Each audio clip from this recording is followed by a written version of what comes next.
Radiant fish world এটি হচ্ছে পর্যটন নগরী কক্সবাজার শহরের বিনোদনের নতুন সংযোজন। এটি একটি ফিশ মিউজিয়াম। এই অ্যাকোয়ারিয়ামটিতে আছে সাগর ও মিঠা পানির প্রায় 100 প্রজাতির মাছ। বিরল প্রজাতির মাছ সহ এখানে আছে হাঙ্গর, পিরানহা, কাছিম, কাঁকড়া, সামুদ্রিক শোল, জেলিফিশ সহ আরো অনেক মাছ ও জলজ প্রাণী। বাচ্চাদেরকে নিয়ে গেলে ওরা অনেক কিছু শিখে। অ্যাকোয়ারিয়ামের ভিতরে ঢুকলে বাচ্চাদের মনে হবে ওরা অন্য জগতে আছে। বিভিন্ন প্রজাতির মাছ দেখেও কিন্তু বাচ্চারা অনেক মজা পায়। তো এখানে মূলত ফুটিয়ে তোলা হয়েছে পুকুর ও সাগরের তলদেশের বৈচিত্র্যময় পরিবেশ। প্রায় 1 ঘন্টা সময় লাগবে এই মেরিন ফিশ অ্যাকোয়ারিয়ামটা পুরোটা ঘুরে দেখতে। যেহেতু আমরা বাচ্চা নিয়ে গিয়েছি, তাই আমরা একটু বেশি সময় কাটিয়েছি যেন বাচ্চারা বেশি সময় মজা করতে পারে।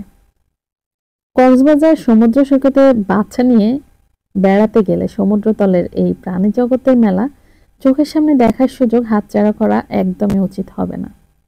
অ্যাকোয়ারিয়ামে ঢুকলে আপনার মনে হবে আপনি সাগরের তলদেশে আছেন, আর আপনার চারপাশে খেলা করছে বর্ণিল প্রজাতির নানা মাছ ও সামুদ্রিক প্রাণী।